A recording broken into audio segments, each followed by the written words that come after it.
이제 시간이 되었습니다. 우리 이 시간 하나님 앞에 예배함으로 나아가겠습니다. 예배의 부름 선포할 때에 아멘으로 화답하시기 바랍니다. 하나님은 영이시니 예배하는 자가 영과 진리로 예배할지니라. 아멘.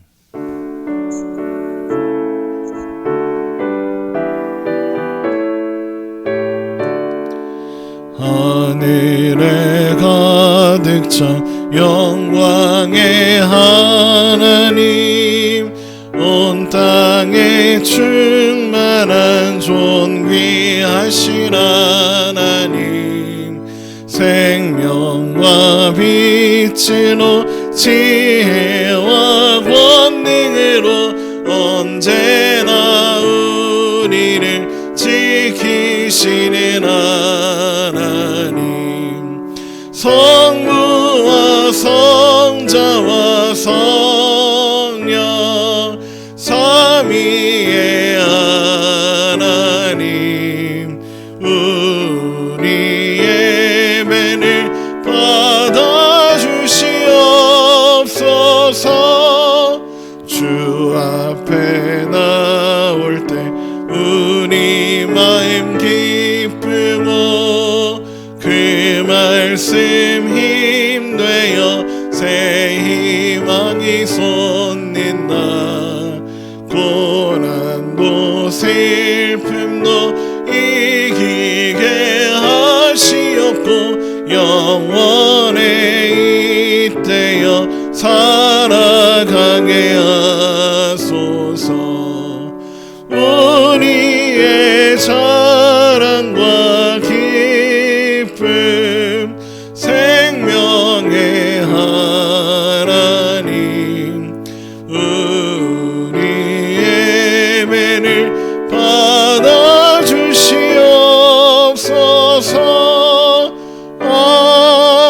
아멘. 사도신경으로 우리의 신앙을 고백하겠습니다.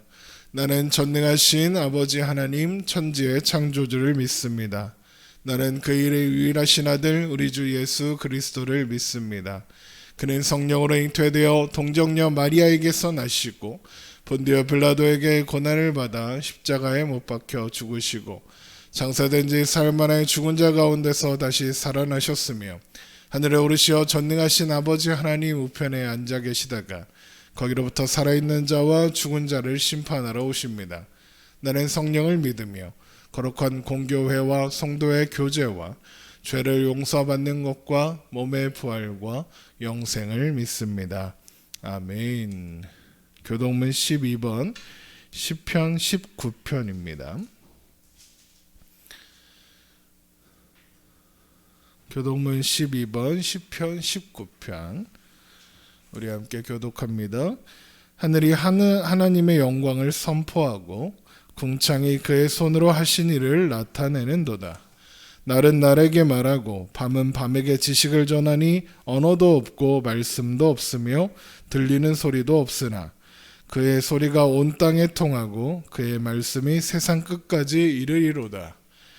여호와의 율법은 완전하여 영혼을 소성시키며 여호와의 증거는 확실하여 우둔한 자를 지혜롭게 하며 여호와의 교훈은 정직하여 마음을 기쁘게 하고 여호와의 계명은 순결하여 눈을 밝게 하시도다.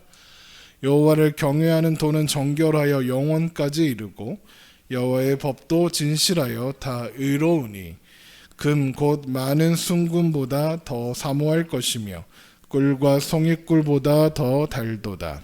아멘. 찬송가 369장 찬송하겠습니다.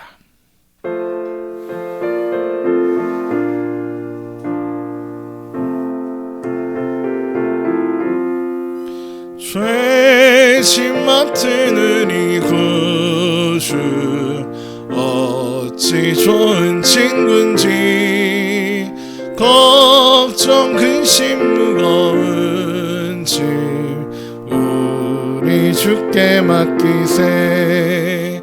육계 고함 없는 거로 복을 받지 못하네. 사람들이 어찌하여 아뢰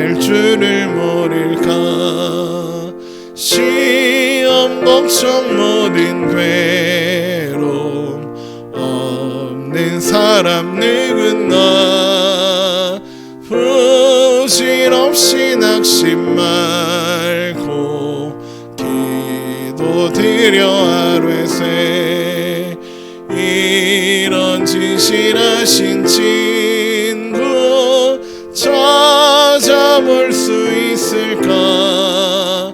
우리 약함하시오니 어찌 아니하릴까? 근심 걱정 무거운 짐 아니 진짜 누군가 피난처는 우리 예수 깊게 기도드리세. 세상 친구 멸시하고 너를 조롱하여도 예수 품에 안기어서 참된 위로 받겠네. 아멘.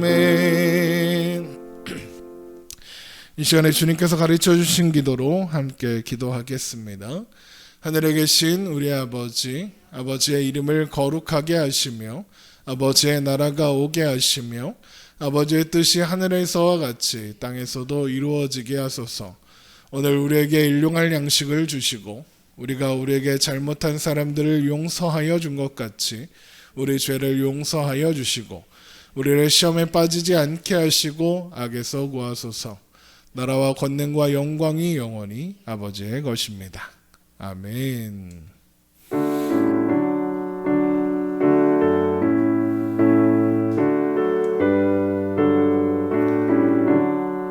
눈을 들어 산을 보니 도임 어디서 오나 천지 지은 주 하나님 나를 도와주시네. 나의 발이 실족지 않게 주가 깨어 지키며 택한 백성 항상 지켜 길이 보호하시네.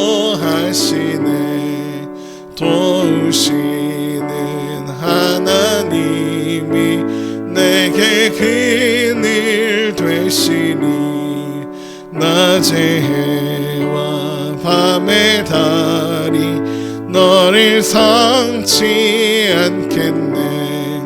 내게 원을 주지 않고 오늘 보호하시며 너의 출입 지금부터 영영 인도하시니. 아멘. 기도하겠습니다. 사랑의 하나님 은혜를 감사합니다. 우리 삶 가운데 역사하시고 인도하시는 하나님의 놀라운 은혜가 예배하는 이 시간 우리 가운데 가득 채워주시기를 소원하오니 하나님 함께하여 주옵소서.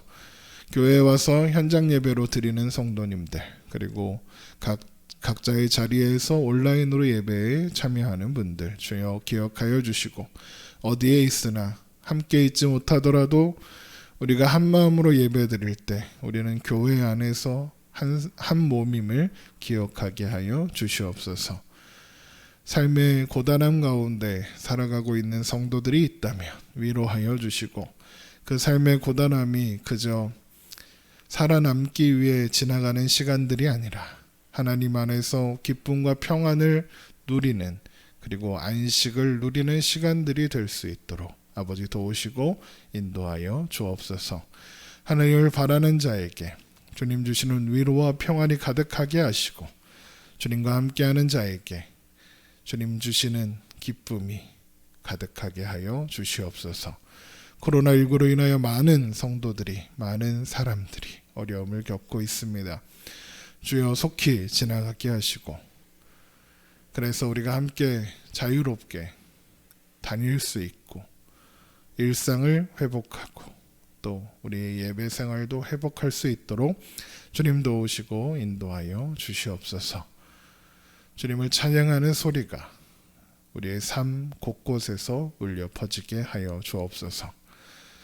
주님, 예배에 나오며 주님 앞에 예물을 구별하여 드린 손길들도 있습니다. 그 손길들 기억하여 주시고 예물 가운데 주님 주시는 고백을 드리게 하여 주셔서 주님과 함께 동행하는 자의 형통함과 복됨이 그 삶에 가득 나타날 수 있도록 주님 도우시고 인도하여 주옵소서. 주의 종이 말씀을 들고 섰습니다. 말씀이 선포될 때에 하나님의 말씀만 선포되게 하여 주시고 사람은 가리워 주옵소서. 주님 함께 하시는 예배 시간 되게 하실 줄 믿사오며 사랑 많으신 예수님의 이름으로 기도합니다. 아멘.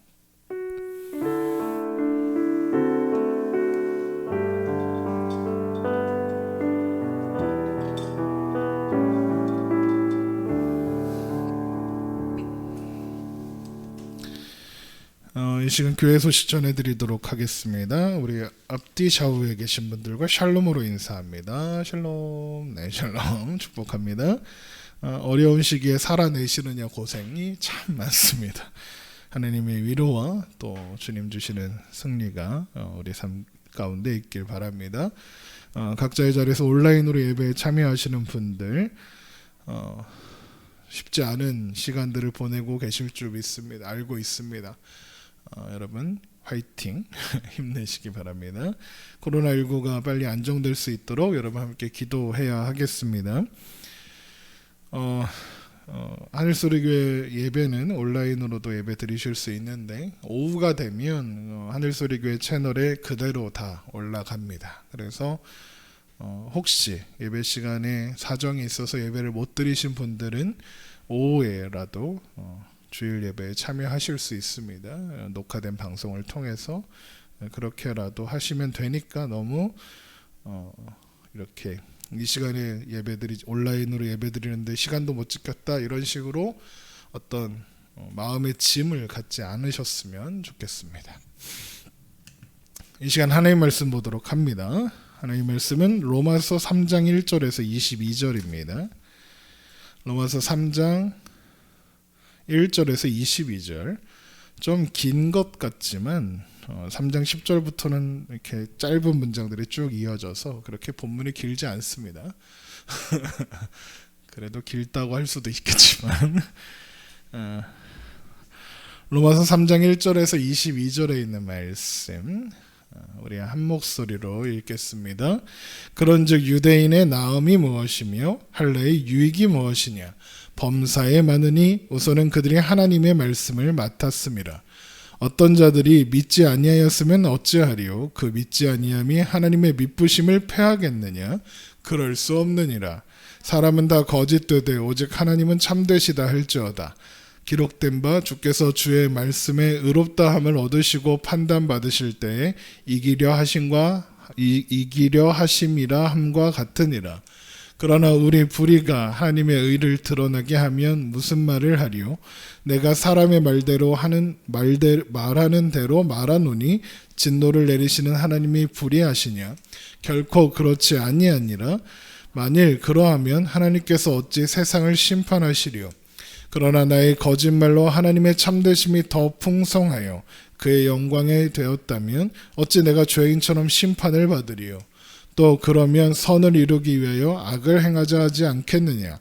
어떤 이들이 이렇게 비방하여 우리가 이런 말을 한다고 하니 그들은 정죄받는 것이 마땅하니라. 그러면 어떠하냐? 우리는 나으냐? 결코 아니라. 유대인이나 헬라인이나 다 죄 아래 있다고 우리가 이미 선언하였느니라.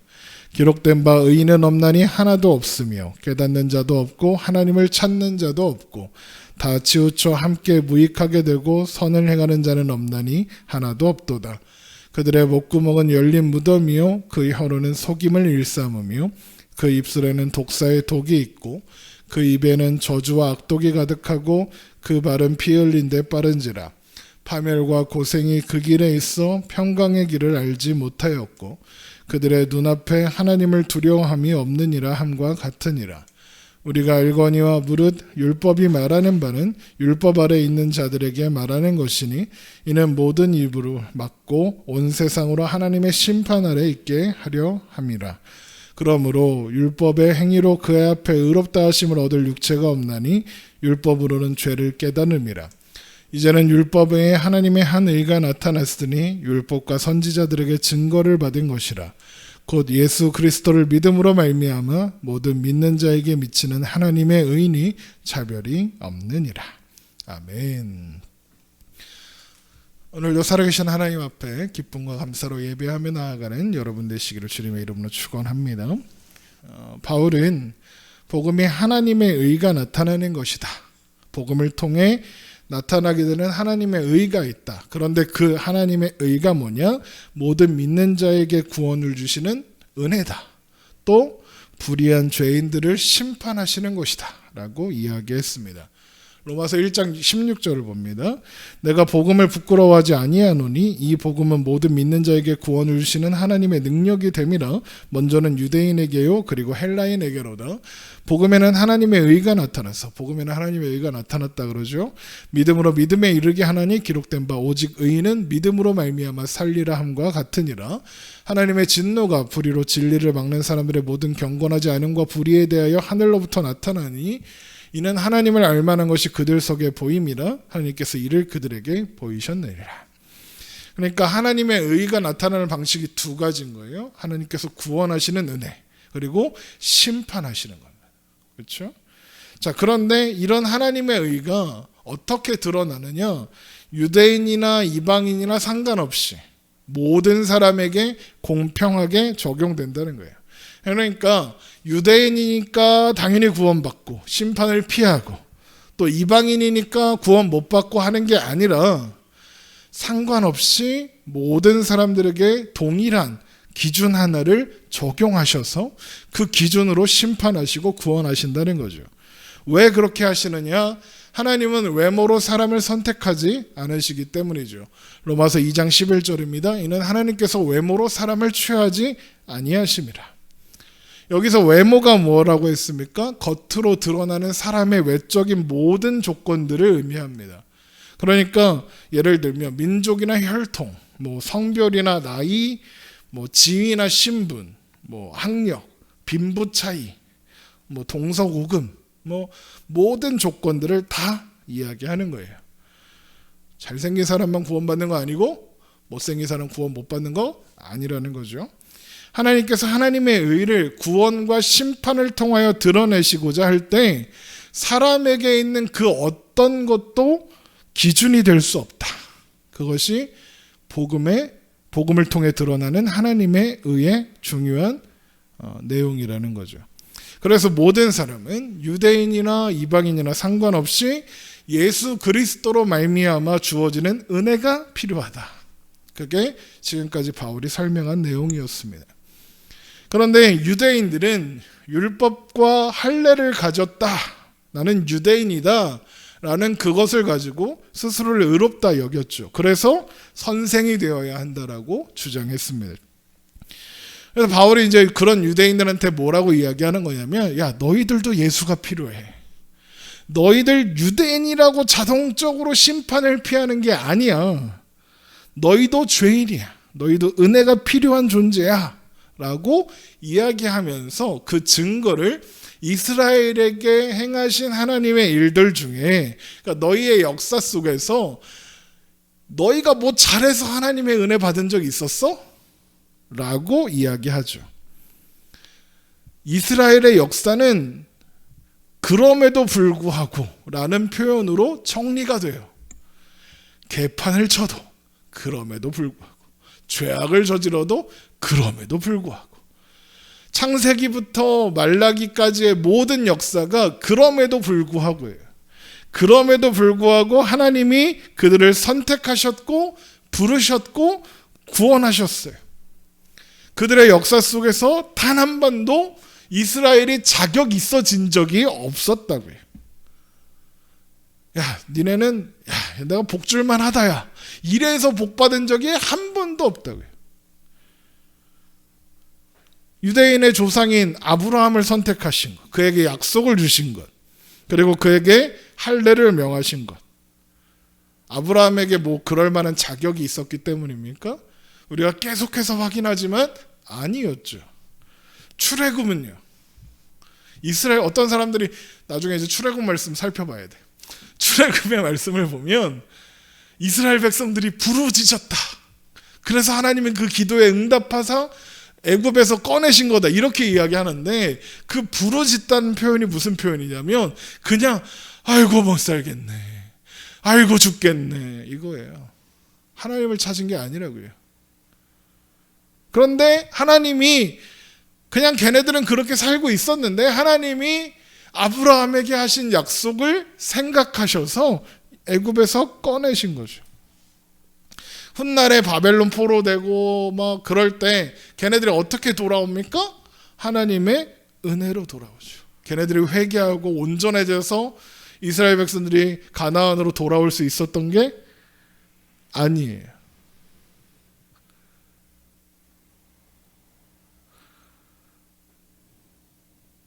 하나님은 한 번도 그들에게 자격이 있어서 무언가 행하신 적이 없었습니다.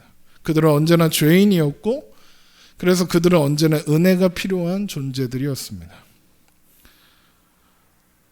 하나님은 그럼에도 불구하고 은혜를 베푸는 분이시다라는 것을, 그래서 하나님을 믿을 수 있다라는 것을 보여주시는 거예요. 그리고 이스라엘 백성들의 그 존재는 하나님은 믿을 수 있는 분이야 라는 것을 보여주는 대표가 된 거죠. 그래서 우리는 그들의 역사를 통해서 하나님을 배울 수 있게 되는 거예요. 그러니까 결국 유대인도 복음이 필요한 존재다. 이게 핵심인 겁니다. 그러나 스스로 하나님의 특별한 선택을 받은 민족이라고 생각하고 있는 유대인들의 입장에서 바울의 이런 지적은 쉽게 받아들일 수 있는 것이 아니었겠죠. 유대인이라고 생각하는 그 민족의 정체성과 하나님께서 그들에게 주시는 율법, 그리고 하나님께서 그들과 언약을 맺었음에도 불구하고 언약을 맺었음을 확인하는 할례도 의미 없어. 다 필요 없는 거야. 라고 하는 것처럼 들렸겠죠. 유대인들의 입장에서는. 그러니까 마치 이런 느낌이에요. 너 예수 믿어? 너 교회 다녀? 교회 다니는 거 구원에 아무 의미 없어. 제가 맨날 하는 얘기죠. 교회 다녀서 구원받는 거 아니야. 11조에서 구원받는 거 아니야. 제가 맨날 하는 얘기네. 그러니까 그런 얘기를 처음 들었을 때 그런 맥락과 어떤 설명들을 무시하고 그 얘기만 딱 들으면 그럼 교회 다닐 필요 없는 거야? 막 이렇게 가는 거죠. 제가 교회 다니지 말라고 했나요, 언제? 그것으로 구원의 조건을 삼지 말라라고 한 거죠. 그렇죠? 그러니까 그런데 유대인들은 그렇게 듣는 거예요. 그거 다 필요 없는 거야 라고 들렸겠죠. 그러면 이렇게 물었을 겁니까? 제가 여러분 이제 그 얘기를 처음 듣는 사람, 교회 다닌다고 해서 무조건 구원받는 게 아닙니다라는 이야기를 들은 사람이 무조건 하는 질문이 있어요. 그럼 교회 뭐하러 다닙니까? 라는 거죠. 유대인들도 같은 질문을 하는 거예요. 유대인이 그러면 나은 게 뭐야 그러면? 바울 선생, 그래도 유대인이 하나님의 선택받은 민족이라는 거 그거 부정할 수 없잖아요. 하나님께서 특별히 선택하셨으니까 특별 대우해 주시는 게 무슨 문제야?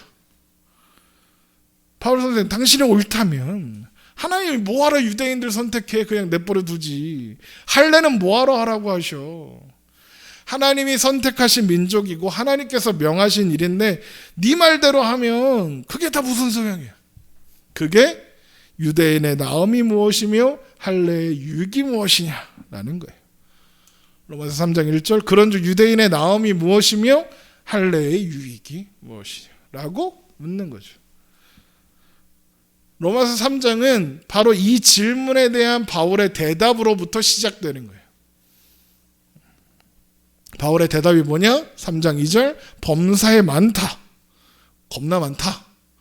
그런데 우선은 그들이 하나님의 말씀을 맡았습니다. 이러죠.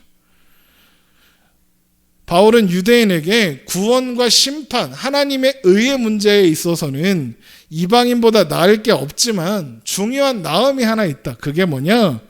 하나님의 말씀을 맡은 거다. 하나님이 너희들한테 먼저 말씀을 주시지 않았느냐. 하나님은 그들에게 말씀을 맡기셨다. 이거죠. 그리고 유대인들이 맡았던 그 하나님의 말씀은 유대인들에게 주어진 최고의 특권이고 선물인 거죠. 교회에 다니는 게 뭐가 이득이 있습니까? 교회 다니는 것 자체로 구원받았다 안 받았다를 정할 수 없다면서요. 교회를 다님으로써 얻어지는 유익이 있죠. 그게 뭐죠? 말씀을 지속적으로 듣는 거죠. 그 말씀 가운데 하나님께서 역사하셔서 구원에 이르는 믿음을 허락하여 주시니까요. 다만 한 가지 중요한 게 있어요. 그게 뭐냐? 치명적인 문제가 하나 있죠. 그게 뭡니까? 유대인들이 하나님께서 말씀을 맡기셨는데 그 말씀을 믿지 않았어요. 신명기 8장 2절입니다. 내 하나님 여호와께서 이 40년 동안에 내가 광야길을 걷게 하신 것을 기억하라. 이는 너를 낮추시며 너를 시험하사 내 마음이 어떠한지 그 명령을 지키는지 지키지 않는지 알려 하심이라. 너를 낮추시며 너를 줄이게 하시며 또 너도 알지 못하며 내 조상들도 알지 못하던 만나를 내게 먹이신 것은 사람이 떡으로만 사는 것이 아니요 여호와의 입에서 나오는 모든 말씀으로 사는 줄을 내가 알게 하려 하심이라. 유명한 말씀이죠. 하나님께서 이스라엘 백성들에게 광야 40년을 허락하신 이유가 뭐라고 해요? 이스라엘 백성들을 시험해서 사람이 떡으로만 사는 게 아니라 하나님의 입에서 나오는 모든 말씀으로 사는 줄 알게 하시려고입니다. 이게 무슨 말이냐? 쉽게 생각하면 이런 거예요. 이스라엘 백성들은 먹을 것이 해결되면, 먹을 게 잘 해결되면 하나님 내가 잘 믿을 수 있다. 내가 하나님 말씀대로 살 수 있다라고 생각했던 거예요. 하나님이 뭐라고 하시는 거예요? 그래? 그런데 너희는 못해. 너희들은 날마다 입에 먹을 걸 넣어줘도, 그래서 먹는 게 문제가 없어도 너희는 그렇게 못해.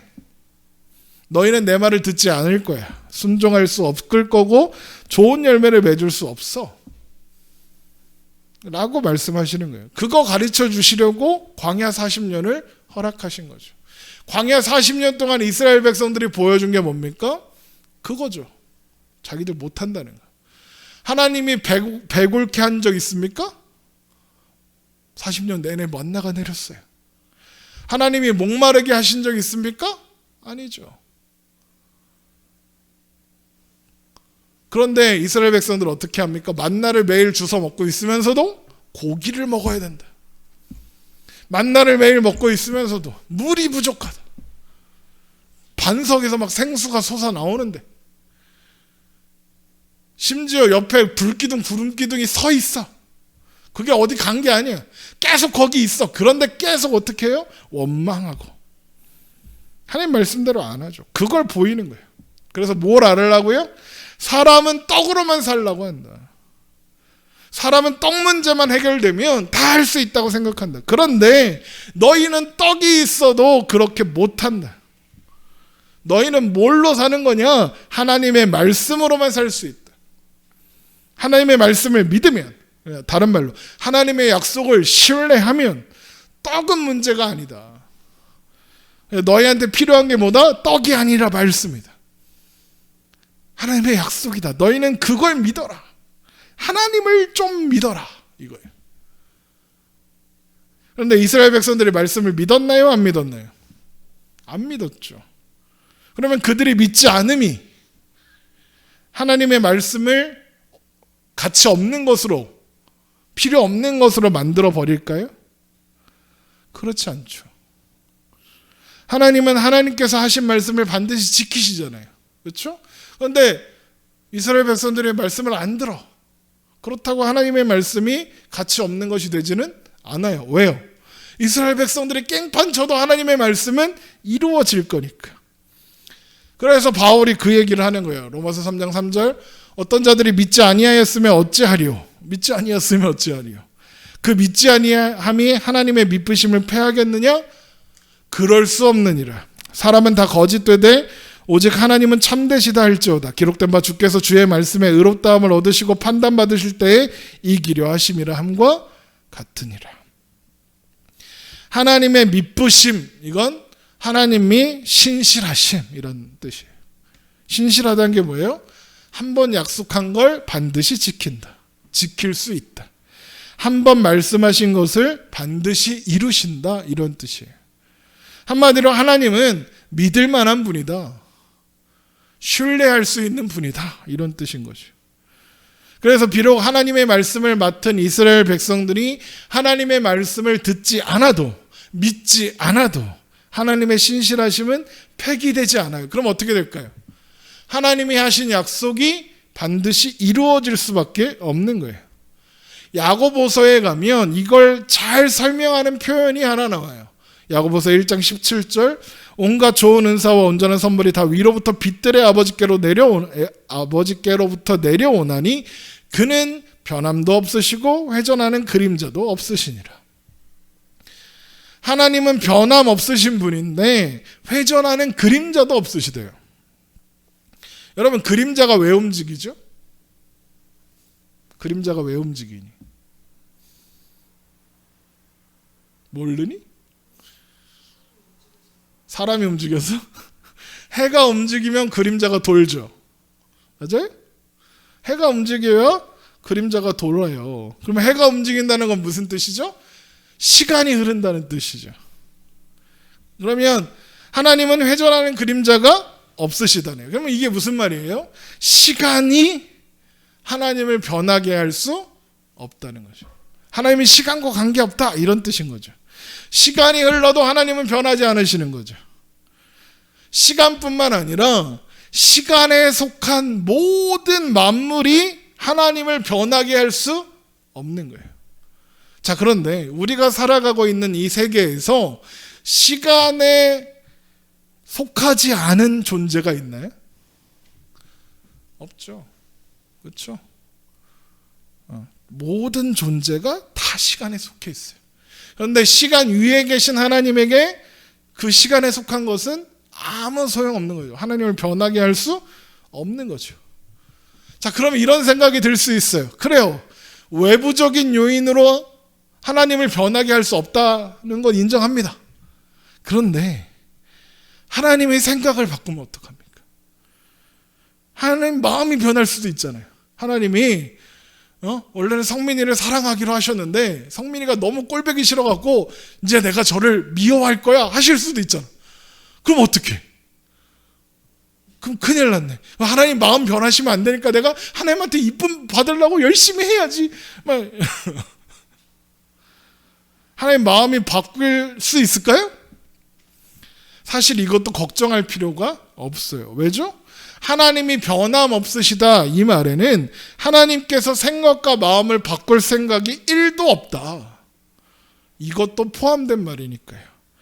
디모데후서 2장 13절, 우리는 미쁨이 없을지라도, 우리 얘기죠. 우리는 미쁨이 없어요. 그죠? 미쁨이 뭐예요? 신실함이 없어요. 우리는 늘 변해요. 그런데 주는 항상 미쁘시나니 자기를 부인할 수 없으니라. 이게 무슨 말이냐? 하나님은 하나님이 약속하신 것을 스스로 변하지 않으신다는 거예요. 하나님이 자기 부인을 할 수 없다는 거예요. 내가 말한 걸 내가 반증할 수 없다는 거예요. 이게 무슨 말이냐? 사람의 생각과 마음은 시간에 따라 상황에 따라 바뀌잖아요. 그리고 오죽하면 이런 말이 있죠. 그때는 맞았는데 지금은 틀려. 말이 돼요 그게? 그때는 맞는데 지금은 틀려? 그런 제목의 영화도 있어요. 여러분 30대 때는 제가 옳다고 믿었던 게 40대가 되니까 달라지는 게 있어요. 그것만 그런가요? 남의 일일 때는 그 남의 일인 그 사람이 막 하는 행동이 너무하게 느껴져요. 아유, 아무리 그래도 저렇게까지 하면 안 되지. 그렇게 돼요. 그런데 그게 내 일이 되면요, 너무하다고 하는 그 사람이 너무한 게 느껴지죠. 우리나라 얼마 전에 세월호 사건 7주기였는데 그 세월호 부모님들을 보면서 사람들이 뭐라 그래요? 너무하다 하죠. 그렇죠? 근데 뒤집어서 생각해 보자고요. 그 입장이 되면 그렇게 안 하겠냐고요. 그렇잖아요. 그래서 네 자식이면 그렇게 할 수 있어 라고 했더니 뭐라 그래요? 내 자식이어도 난 그렇게 안 해 그러죠. 근데 그 입장 되면 그렇게 해요.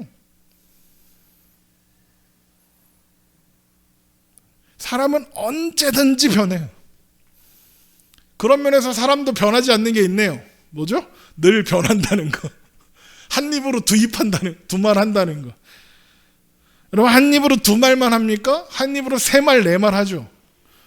그럼 뉴스 보세요. 뉴스 보면 국회의원들, 정치인들이 자기가 한 말을 누가 반박하는 줄 알아요? 5년 전에 본인이 반박해요. 웃겨 죽겠다니까. 근데 걔네만 그래? 우리도 다 그래. 불리해지면 난 그런 적 없대. 자기가 말해놓고. 녹음해서 영상을 찍어서 보여줘도 이건 음모야 그런다고. 웃기고 있다고요. 그게 우리예요. 그런데 하나님은 스스로도 변하지 않으시는 거예요. 그래서 자기를 부인하지 않으시는 거죠. 사람은요, 자기 부인을 맨날 해요. 예수님이 하라고 한 자기 부인 말고 자기가 뱉은 말, 자기가 한 행동을 자꾸 부인해요.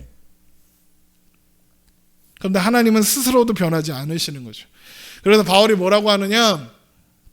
3장 4절, 그럴 수 없느니라. 미쁘심을 패하겠느냐 그랬잖아요. 그랬더니 바울이 뭐래? 그럴 수 없다. 사람은 다 거짓되되 오직 하나님은 참되시다 할지어다. 기록된 바 주께서 주의 말씀에 의롭다함을 얻으시고 판단받을 때에 이기려 하심이라 함과 같으니라. 이 말씀은 시편 51편에 나오는 말씀이에요. 시편 51편 4절, 내가 주께만 범죄하여 주의 목전에 악을 행하였사오니 주께서 말씀하실 때에 의로우시다 하고 주께서 심판하실 때에 순전하시리다 하리이다. 이게 무슨 말이냐? 하나님은 한 번도 하신 말씀을 약속을 어기지 않으셨어요. 언제나 믿으셨죠. 신실하셨어요. 그러니까 이런 거예요. 만약에 우리가 하나님 한번 나랑 재판합시다 이러는 거예요. 하나님이 옳은지 내가 옳은지 재판합시다.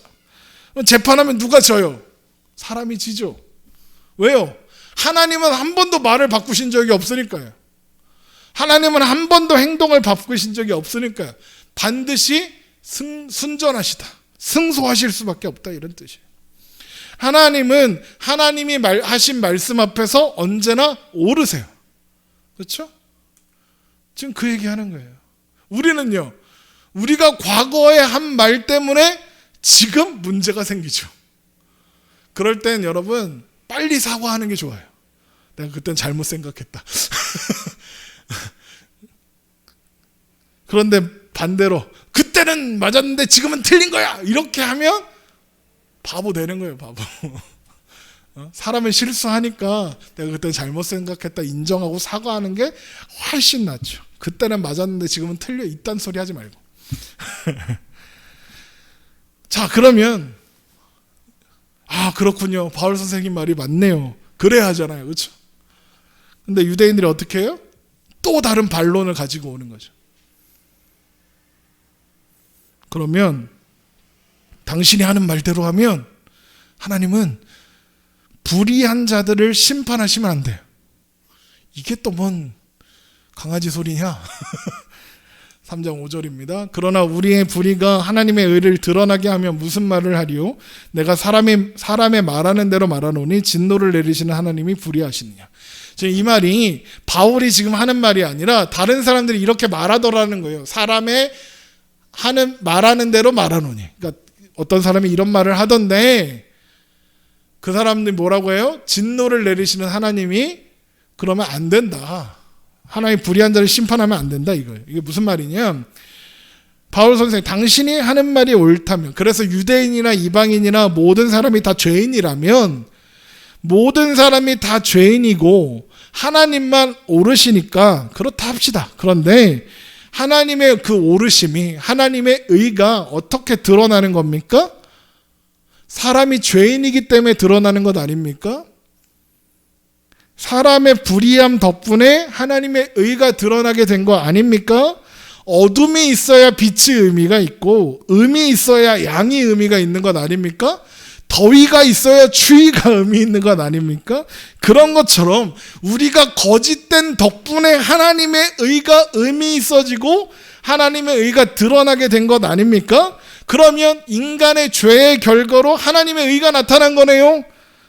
그러면 하나님께서 그런 우리한테 우리가 불의하다는 이유로 진노하시면 안 되는 것 아닙니까? 결국 바울 선생, 그러니까 이 사람들이 이렇게 생각하는 게 아니라 바울이 하는 주장을 꺾으려고 가져온 논리인 거예요. 바울 선생, 당신이 말하는 대로 유대인이나 이방인이나 다 죄인이라면 네가 하는 말은 결국 이런 소리잖아. 이게 말이 돼? 라고 하는 거예요. 그러니까 바울이 이방인은 물론이고 유대인도 다 죄인이야 라고 하는 것이 맞지 않다고 말하려고 가져온 논리인 거죠. 그러니까 반박할 말이 없을 때 우리가 어떻게 해요? 궤변을 누려놓죠.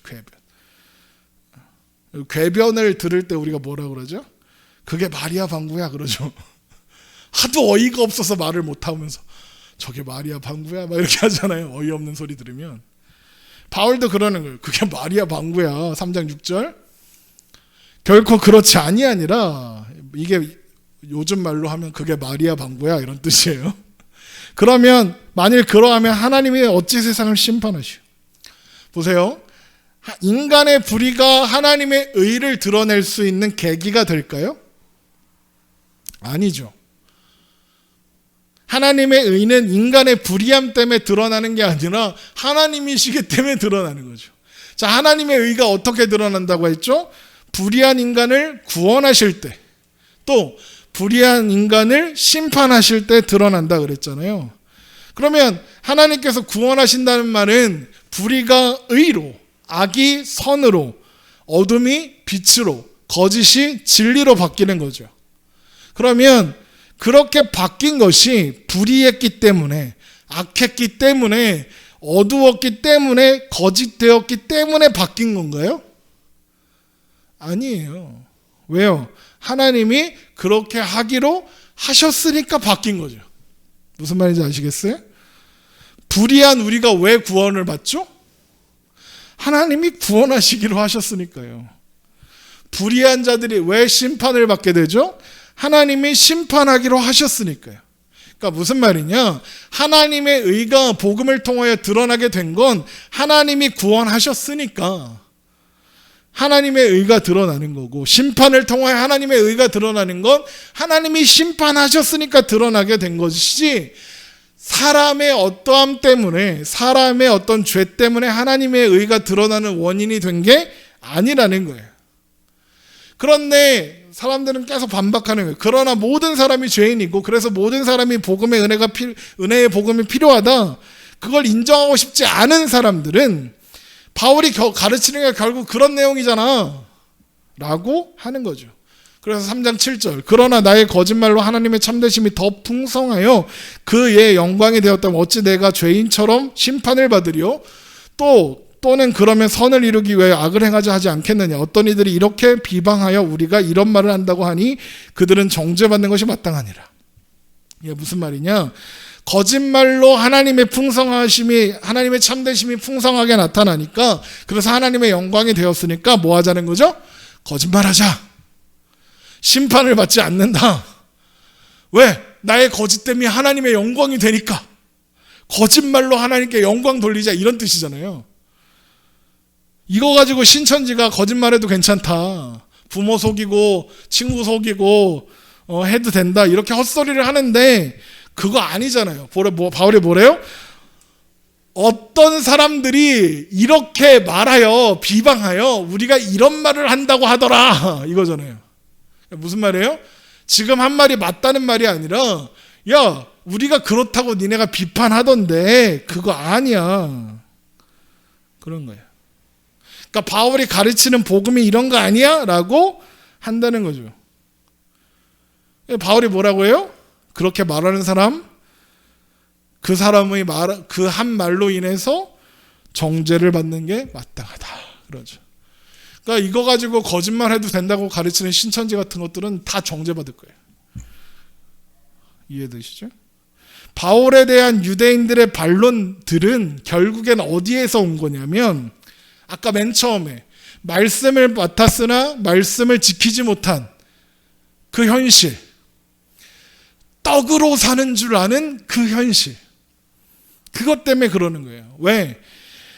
사람이 어떤 방식으로든 하나님의 의와 진리와 선에 기여를 할 수 있다, 보탬을 줄 수 있다고, 하나님을 내가 도와줄 수 있다고 생각하고 착각하고 있는 거죠. 나한테 뭔가 원인이 있어야 하나님도 그렇게 하실 수 있다, 이거예요. 유대인들은 그렇게 생각하는 거예요. 그런데 하나님의 미쁘심과 의와 진리에 사람이 어떤 방식으로든 도움이 될 수 있을까요? 아니요.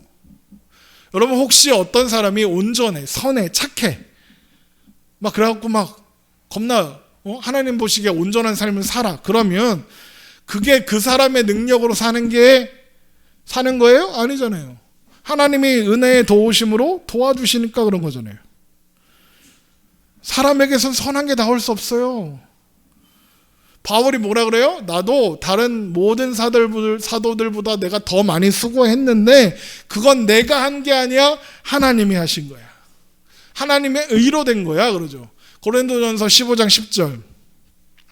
그러나 내가 나 된 것은 하나님의 은혜로 된 것이니 내게 주신 은혜, 그의 은혜가 헛되지 아니하여 내가 모든 사도보다 더 많이 수고하였으나 내가 한 것이 아니요 오직 나와 함께 하신 하나님의 은혜로라. 왜요? 그 어떤 사람도, 심지어 바울도 스스로 선한 것, 의로운 것, 온전한 걸 만들어낼 수 없으니까요. 하물며 인간의 불신이, 인간의 불의가, 인간의 거짓과 악이 하나님께 보탬이 된다고요? 어떻게 그런 생각을 하나요? 그럴 수 없죠. 그래서 바울이 그러는 거예요. 로마서 3장 9절. 그러면 어떠하냐? 우리는 나으냐? 결코 아니라. 유대인이나 헬라인이나 다 죄 아래 있다고 우리가 이미 선언하였느니라. 기록된 바 의인은 없나니 하나도 없으며 깨닫는 자도 없고 하나님을 찾는 자도 없고 다 치우쳐 함께 무익하게 되고 선을 행하는 자는 없나니 하나도 없도다. 그러니까 바울이 뭐라 그러는 거예요? 야, 유대인이나 이방인이나 똑같아. 나도 나은 존재가 아니야. 우리는 나으냐? 나도 똑같은 존재야. 복음을 전하는 나도 똑같이 죄 아래 있었던 존재야. 의인은 하나도 없어. 스스로 깨달을 수 있는 사람은 아무도 없어. 스스로 하나님을 찾을 수 있는 사람도 아무도 없어. 하나도 없어 라고 하는 거죠. 바울을 포함한 그 어떤 사람도 스스로 하나님의 평강의 길을 찾을 수도 없고, 할 수 있는 거라고는 오장육부 구석구석에서 뭐만 만들어내? 죄만 만들어내는, 죄만. 로마서 3장 13절. 그들의 목구멍은 열린 무덤이요 그의 혀로는 속임을 일삼으며 그 입술에는 독사의 독이 있고 그 입에는 저주와 악독이 가득하고 그 발은 피 흘리는 데 빠른지라 파멸과 고생이 그 길에 있어 평강의 길을 알지 못하였고 그들의 눈앞에 하나님을 두려워함이 없느니라 함과 같으니라. 뭐래요? 인간의, 우리 사람의 목이 뭐래요? 열린 무덤이에요. 열린 무덤에서 뭐가 나와? 시체 썩은 물이 나오잖아. 그러니까 우리 입으로 뱉어내는 건 다 시체 썩은 물이라는, 그거밖에 못한다는 거죠. 지금 인간의 상태를 설명하기 위해서 바울이 이거 다 어디서 가져온 거냐? 구약 성경에서. 유대인들이 그렇게 자랑하는 구약 성경 시편과 이사야 선지자의 글을 가지고 온 거예요. 그러니까 바울은 성경이 시종일관 모든 사람이 죄인이라고 했잖아. 스스로 하나님을 찾는 사람은 아무도 없다고 이미 증언하고 있잖아 라고 말하고 있는 거예요. 그랬더니 이제 누가 손드는 거죠. 그런데 그럼 율법은 뭐라 줬어? 야, 네가 네 입으로 하나님 말씀을 우리한테 맡기 때문에 그럼 뭐하러 맡겼어? 지키지도 못할 율법 뭐하러 주신 거야? 이 질문에 대해서 바울이 뭐라고 대답하느냐? 율법은 죄를 깨닫게 하려고 주신 거다. 로마서 3장 19절. 우리가 알거냐 무릇 율법이 말하는 바는 율법 아래 있는 자들에게 말하는 것이니 이는 모든 입을 막고 온 세상으로 하나님의 심판 아래 있게 하려 하심이라. 그러므로 율법의 행위로 그의 앞에 의롭다 하심을 얻을 육체가 없나니 율법으로는 죄를 깨달음이라. 여러분, 율법으로 죄를 깨닫게 된다, 이게 무슨 뜻이냐면 사람은 자기의 능력으로 하나님의 말씀에 순종할 수 없다는 걸 율법을 통해 확인하게 된다, 이런 뜻이에요. 이게 무슨 말이냐? 출애굽기를 봐야 돼. 출애굽기 15장 22절. 출애굽기 15장 22절부터는 무슨 말씀이냐면 이스라엘 백성들이 마라에 가서 쓴물을 만나니까 하나님을 원망해. 그랬더니 하나님이 마라의 쓴물을 단물로 바꿔주시고 율법을 주시는 장면이에요. 출애굽기 15장 22절. 모세가 홍해에서 이스라엘을 인도하며 그들이 나와서 수르 광야로 들어가서 거기서 사흘 길을 걸었으나 물을 얻지 못하고 마라에 이르렀더니 그곳 물이 써서 마시지 못하겠으므로 그 이름을 마라라 하였더라. 백성이 모세에게 원망하여 이르되 우리가 무엇을 마실까 하매 모세가 여호와께 부르짖었더니 여호와께서 그에게 한 나무를 가리키시니 그가 물에 던지니 물이 달게 되었더라. 거기서 여호와께서 그들을 위하여 법도와 율례를 정하시고 그들을 시험하실세 이르시되 너희가 너희 하나님 나 여호와의 말을 들어 순종하고 내가 보기에 의를 행하며 내 계명에 귀를 기울이며 내 모든 규례를 지키면 내가 애굽 사람에게 내린 모든 질병 중 하나도 너희에게 내리지 아니하리니 나는 너희를 치료하는 하나 여호와임이라. 여호와 라파. 자, 홍해를 건넌 이스라엘 백성들에게 물이 떨어졌죠. 3일 만에 도착한 건 마라의 쓴물이었어요. 마실 수 없죠. 그러니까 이스라엘 백성들이 어떻게 해요? 원망하죠. 모세를 원망하고 하나님을 원망하죠. 하나님이 그러니까 그 원망을 들은 모세가 하나님께 기도할 때 하나님 어떻게 하세요? 마라의 쓴물을 단물로 바꿔주시고 법도와 율례 곧 율법을 정하시죠. 여러분, 마라의 쓴물을 바꿔주시는 거, 단물로 바꾸는 거랑 율법을 주시는 거랑 무슨 관계가 있죠? 아무 상관관계가 없어 보이잖아요. 그렇죠? 되게 생뚱맞은 거야. 무슨 관계가 있는 걸까요? 보세요. 이스라엘 백성들이 물이 떨어졌어요. 그러면 어떻게 하면 될까요? 어떻게 하면 돼? 어떻게 하면 돼? 하나님 물 주세요. 그럼 되죠. 맞아요? 아니 3일 전에 하나님이 홍해를 갈라서 마른 땅을 건너게 하세요. 3일 전에. 3년 전도 아니고 30년 전도 아니고 3일 전에 72시간 전에 하나님이 마른 땅을 건너게 하셨다고요. 지금 옆에 뭐가 있어요? 불기둥 구름기둥 떠 있어요. 그거 어디 간 거 아니야. 거기 있다고. 그럼 어떻게 하면 돼? 하나님 물이 떨어졌어요. 어떻게 할까요? 물으면 되잖아요. 아니요. 사실 구할 필요도 없어요. 하나님이 이스라엘 백성들 물 떨어져 가는 거 몰라요? 몰라요? 알죠. 하나님이 그러면 야, 물 없네? 다 못 말라 죽어라? 그러시나요? 아니죠. 그래서 마라에서 조금 더 가면 뭐가 나오냐면 엘림이 나와요. 그들이 엘림에 이르니 거기에 물샘 열둘과 종려나무 이른 구루가 있는지라 거기서 그들이 그물 곁에 장막을 치니라. 무슨 말이냐면 마라의 샘물은 그냥 조그마한 옹달샘 하나인 거예요. 쉽게 말하면 오아시스가 아니라고요. 그런데 조금만 더 가면 뭐가 있어요? 오아시스가 있는 거예요. 장막을 치고 머물 수 있는 큰 오아시스가 하나 있는 거예요. 그러면 마라의 쓴물을 만났으면 어떻게 하면 돼요? 여기가 아닌가벼. 그리고 더 갔으면 되는 거예요. 근데 거기서 이 물이 써 못 마셔. 하나님 우리 죽이려고 다 여기 데려온 거야. 막 이렇게 하는 거죠. 그러니까 이스라엘 백성들이 지금 뭘 못하고 있는 거예요? 목이 마른 게 아니라 하나님을 못 믿는 거죠. 애굽에서 우리를 10가지 재앙을 보여주셔서 우리를 애굽에서 출애굽하게 하신 그 하나님, 홍해를 마른 땅으로 건너게 하시고 홍해에 애굽의 모든 군사들을 수장시켜 버리신 그 하나님, 불기둥과 구름기둥으로 우리를 인도하시는 그 하나님을 못 믿어요. 진짜 웃기잖아요. 아유, 우리 교회 옆에 불기둥이 항상 있어서 전기세가 하나도 안 나고 난방기가 한 번도 안 나오면 하나님 잘 믿을 것 같은데 하나님 못 믿어요. 하나님 믿지 못하니까 어떻게 해요? 원망하는 거예요. 그런데 하나님이 행하시는 일들 알아요, 몰라요? 알아요. 불기둥, 구름기둥 있잖아요. 그러니까 뭐라 그래요? 하나님 우리가 나쁜 게 아니라 하나님 우리가 물만 있으면 하나님 잘 믿을 수 있는데 하나님 물만 있으면 하나님의 말씀에 잘 순종할 수 있는데 물이 없어서 못하는 거예요. 그러니까 자기들이 원망하는 건 누구 잘못이라는 거예요? 하나님 잘못이라는 거죠. 이거 아까 말씀의 초반에 나눴던 이야기로 돌아갔죠. 사람은 떡이 있어야 사는 줄 알아요. 사람은 물이 있어야 살 수 있다고 생각해요. 그것만 알아요. 그래서 하나님이 율법을 주시는 거예요. 왜요? 물만 있으면 할 수 있어? 오, 그렇구나. 이런 의미인 거예요.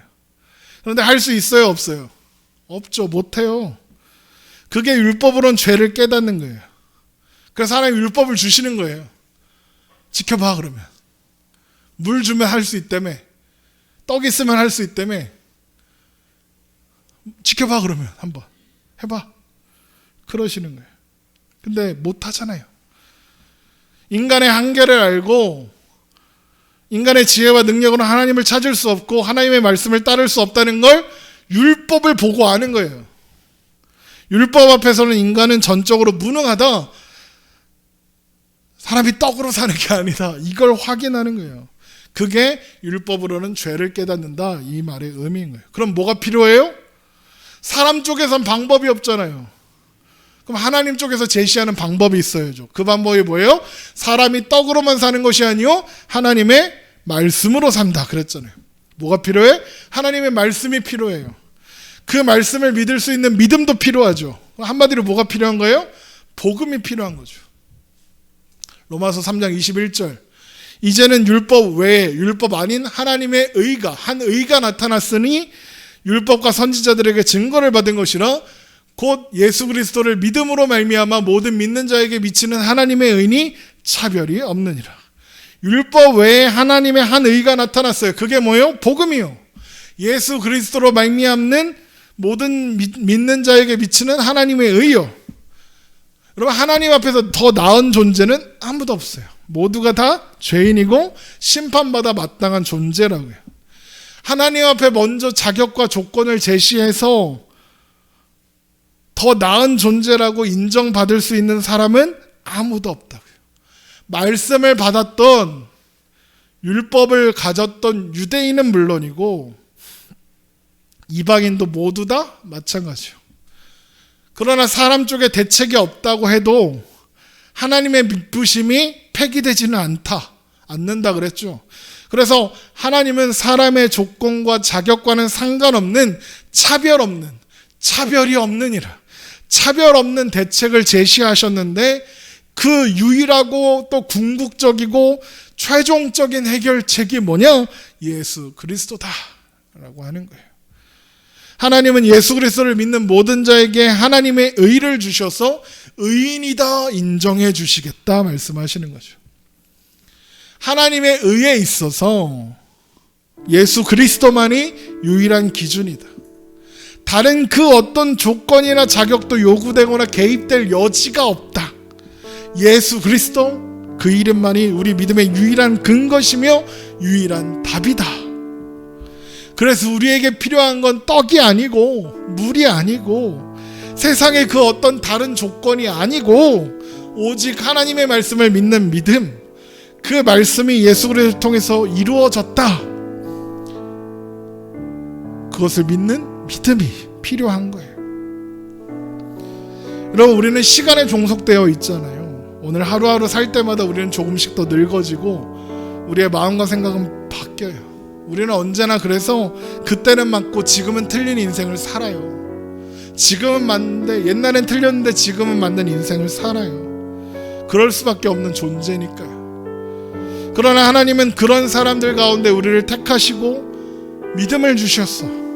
그 누구도 빼앗을 수 없고 그 누구도 변하게 할 수 없는 하나님의 자녀로 삼아주시는 거예요. 그 일에 우리의 어떠함은, 우리의 조건이나 자격은 단 1도 개입되지 않았어요. 여러분, 그래서 우리는 이것을 은혜라고 불러요. 우리는 그렇게 예수 그리스도를 믿음으로 말미암아 차별이 없는 하나님의 의 가운데 살게 된 존재들이에요. 우리에게 근거와 이유가 없었기 때문에 그 사랑은, 그 은혜는 특별한 거예요. 여러분, 우리가 이런 놀라운 은혜를 받은 그런 존재라는 것을 기억하세요. 그리고 또한 온전케 하기까지 하나님께서 그 미쁘심을 거두지 않으시고 우리를 인도하실 것을 바라보고 의지하세요. 우리가 믿는 하나님은 그런 하나님이다 라고 믿으세요. 여러분, 하나님 좀 믿으세요. 기도하겠습니다.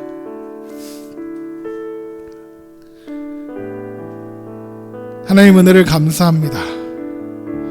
우리 삶 가운데 역사하시고 인도하시는 하나님의 은혜가 우리의 삶을 붙잡고 있음을 믿습니다. 하나님, 오늘 말씀을 보면서 확인하게 되는 것은 유대인뿐만 아니라 오늘날 교회를 다니고 있는 그리스도인 된 우리도 우리에게 대책 없음을 알게 됩니다. 우리에겐 도대체가 아무것도 없네요. 우리는 절대 아무것도 할 수 없네요. 우리의 구원을 위해서, 하나님의 의를 이루기 위해서 우리가 애써봤자 아무 소용 없네요. 우리는 열린 무덤이네요. 그러나 하나님, 그런 인생 가운데 예수 그리스도로 말미암는 차별이 없는, 사람의 자격이나 조건과는 전혀 상관없는 궁극적이고 최종적인 방법이신 예수 그리스도를 우리 가운데 보내시고 우리에게 하나님의 의를 주셔서 의인으로 인정해 주시고 그 누구도 빼앗을 수 없는, 그 누구도 변하게 할 수 없는 하나님의 자녀로 세워주셨음을 오늘 말씀을 통하여 확인합니다. 하나님, 우리는 연약하고 부족하고 우리는 늘 틀리지만, 우리는 늘 오답이지만 언제나 정답이신 하나님께서 우리의 삶을 붙잡고 계심을 기억하며 하나님을 믿으며 하나님을 바라보며 사는 주의 백성들 다 되게 하여 주시옵소서. 이제는 우리 주 예수 그리스도의 은혜와 하나님 아버지의 극진하신 그 사랑과 성령님의 감동감화 역사 교통하시는 은혜가 우리로 하여금 온전한 믿음 가운데 세우게 하실, 하나님을 바라보며 살기 원하는 주의 백성들 머리 위에 이제부터 영원토록 함께 계시기를 간절히 축원하옵나이다. 아멘.